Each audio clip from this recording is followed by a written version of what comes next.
नमस्ते दोस्तों, कैसे हैं आप लोग? तो दोस्तों आज हम पढ़ने वाले हैं चाचा चौधरी की कॉमिक्स चाचा चौधरी और 1 करोड़ का हीरा। 1 करोड़ का हीरा। ओह, ये दो ठग मेरे पीछे लगे हैं। ये मेरा कीमती हीरा हथियाना चाहते हैं। चाचा जी, मेरा यह 1 करोड़ रुपए की कीमत का हीरा अपने पास रख लीजिए। दो ठग संसार के बहुत कीमती इस हीरे को मुझसे छीनना चाहते हैं। जब खतरा टल जाएगा मैं ये हीरा आपसे ले जाऊंगा। अमेरिकी ठग। अब क्या करें, उस सेकने वाला हीरा चाचा चौधरी को दे दिया तो क्या हुआ? मैं भी इंटरनेशनल ठग हूँ। हिंदुस्तानियों को बेवकूफ़ बनाना और भी आसान है। मैं अभी वही हीरा लेकर आता हूँ। चाचा जी नमस्ते। नमस्ते, कहिए मैं आपकी क्या सेवा कर सकता हूँ? मेरे पास ये 10,000 रुपया है, बैंक बंद हो गए, अतः आज के लिए मैं इन्हें आपके पास रखना चाहता हूँ। रख जाओ। चाचा जी, आपका यह भीमसेनी लट कहाँ है? उसे देखने की बड़ी इच्छा है। अरे वह तो एक मामूली लाठी है, उसे क्या देखना? चाचा जी, मैं इतनी दूर अमेरिका से आया हूँ, क्या आप मुझे लाठी भी नहीं दिखाएंगे? अरे भाई ऐसी बात नहीं, ठहरो मैं अभी लेकर आता हूँ। हाँ, ये रही वह डब्बी जिसमें सेब का वह हीरा था। वह उससे खोलता है। वाह! और तुम ये हीरा कहाँ लिए जाते हो? खबरदार! जब तुम अंदर गए थे तो वह ठगी हीरा लेकर चंपत हो गया। ले जाने दो। वह अपने 10,000 रुपए छोड़ गया है। लेकिन वह हीरा तो 1 करोड़ का था। वह एक मामूली कांच था, असली हीरा मेरे पास है। पगड़ी का कमाल। शहर की लाइब्रेरी में हर रोज सैकड़ों लोग किताबें पढ़ने आते हैं। एक दिन लाइब्रेरी की एक अलग डायरेक्टर के पास।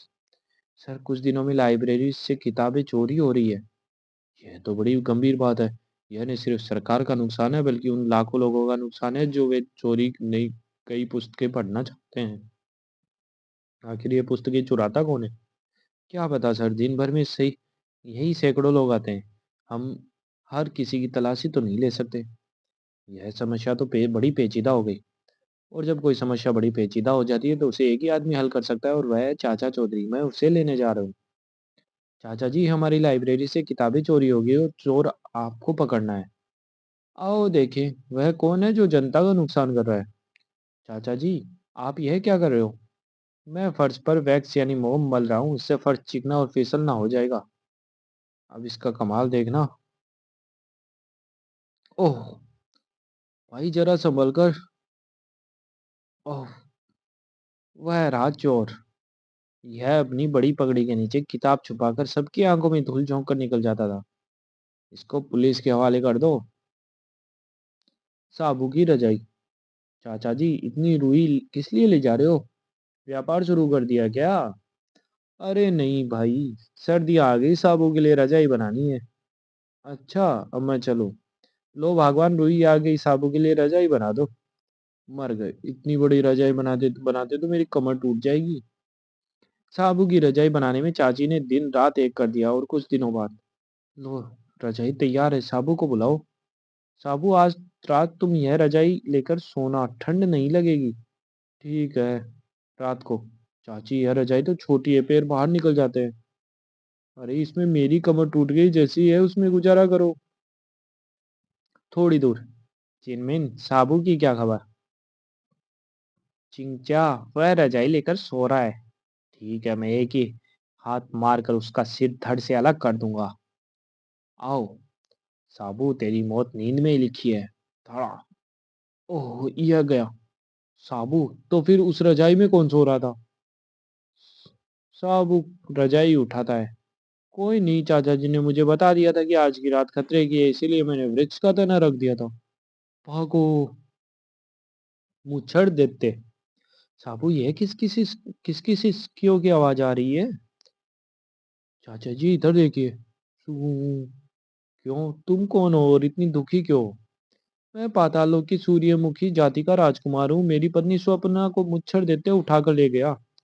फिक्र ना करो राजकुमार, साबू तुम्हारी पत्नी को रिहा करवाएगा। हमें अपना तुम दोस्त समझो। आओ देखे ये मुच्छर देते है कौन? वह इस गुफा में रहता है। लगता है वह बाहर गया है। अरे, तुम दोनों यहाँ क्यों आए? मुच्छर देते तुम्हें मार डालेगा। फिक्र मत करो, मेरे साथ मेरा एक दोस्त भी है। अरे, यह कोई अंधेरा कैसे हो गया? मुच्छर देते आ गया है, जान बचाने के लिए भागो। तुम लोग यहाँ क्यों आए? मैं तुम्हें मार डालूंगा। ओह, मरने के लिए तैयार हो जाओ। साबू बिजली की तरह झपटता है। तो मुच्छर देते मर गया, पिंजरे से बाहर आ जाओ। सचमुच तुम्हारा दोस्त साबू बड़ा बहादुर है। गधे की सवारी। एक अंतरिक्ष यान पृथ्वी पर उतरा। वह राह जिसकी हमें तलाश है। अरे मेरा गधा, खामोश, जरा भी आगे बढ़े तो तुम्हें खत्म कर देंगे। अरे कल्लू क्यों रो रहा है भाई? वे मेरा गधा लिए जा रहे हैं। क्यों भाई, तुम इसका गधा क्यों लिए जा रहे हो? हमने सोचा क्यों ना पृथ्वी के सारे गधे पकड़कर हम मंगल ग्रह पर ले जाएं और अपने धोबियों में बांट दें। लेकिन जनाब, जब आप पृथ्वी के सारे गधे यहाँ कर ले जाएंगे तो हमारे धोबी क्या करेंगे? इसकी हमें परवाह नहीं, हट जाओ वरना जान से हाथ धोना पड़ेगा। मच्छरों, हमारे घर आकर हमारी हमें ही आगे दिखा दो। ठहरो, मैं तुम्हें अभी मजा चखाता हूँ। नहीं साबू रुको, हम उनसे नहीं लड़ सकते, उनके पास बहुत शक्तिशाली हथियार है। किसी ट्रिक से काम लेना चाहिए। आप बेशक सारे गधे ले जाइए, लेकिन मंगल ग्रह पर जाकर यदि आपको उनकी सवारी करना नहीं आया तो सब बेकार हो जाएगा, इसीलिए इस पर बैठना यही सीख लीजिए। तुम ठीक कहते हो। और इधर नहीं, गधे पर हमेशा पीछे से बैठते हैं। तुम ठीक कहते हो, मैं पीछे से चढ़ता हूँ। ओह मर गया। दुलती, तुम दोनों कुत्ते की मौत मरने के लिए तैयार हो जाओ। नहीं, रहम करो, हमें मत मारो, हम तुम्हारे किसी गधे को नहीं छुएंगे, हम अभी अपने गृह लौट जाते हैं। जा भाई कल्लू, मजे से घाट पर कपड़े धो। सामान्य ज्ञान। चाचा जी, आप में आखिर ऐसी कौन सी बात है कि आपके पास हर सवाल का जवाब मौजूद है? अरे भाई, मैं एक सीधा साधा आदमी हूँ और हर समस्या का सीधा साधा हल खोजता हूँ। लोग अक्सर समस्या की बारीकियों में पढ़कर उसके मुख्य पहलू को नजरअंदाज कर देते हैं। चाचा जी, दिमाग की खुराक क्या है? तजुर्बा। जिसको जिंदगी का जितना तजुर्बा होगा उसका दिमाग उतना ही तेज होगा। चाचा जी, सामान्य ज्ञान क्या होता है? आओ बाहर चलते हैं, रास्ते में सामान्य ज्ञान का कोई ना कोई उदाहरण मिल ही जाएगा। आगे से रिडकू राम चला आ रहा है। ओह कमबख्त, जब से मैं ये नए जूते लिए हैं मैं 10वीं बार गिर चुका हूँ। दुकानदार कहता है कि जूते ठीक है, तुम्हारे पाँव कमजोर है जिससे तुम ठीक से चल नहीं पाते। मैंने डॉक्टर को दिखाया तो वह कहता है पाँव ठीक है, जूते ही खराब है। अब बताओ मैं क्या करूँ? 2 कदम चलकर गिर पड़ता हूँ। तुम जरा खड़े हो जाओ। लो हो गया।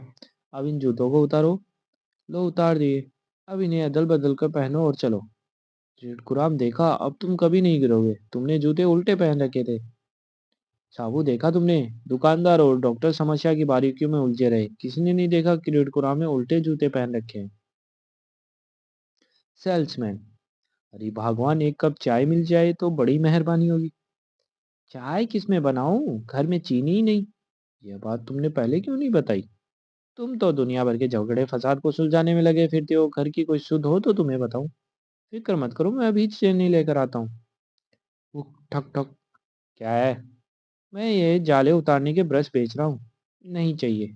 ठक ठक। एक बार कह दिया ना, नहीं चाहिए। ये बड़े मजबूत और सुंदर है, छत के जाले मिनट में उतारते हैं और हर ब्रश पर मैं 20% छूट दे रहा हूँ। ओहो, पहाड़ में जाए तुम्हारी ये ब्रश। अब मुझे तंग मत करना। ठक ठक। ओफ। ओ, इस ब्रश वाले ने तो नाक में दम कर दिया, इसे मजा चखना होगा। पानी की बाल्टी उस पर उड़ेल देती हूँ तभी जाएगा ये।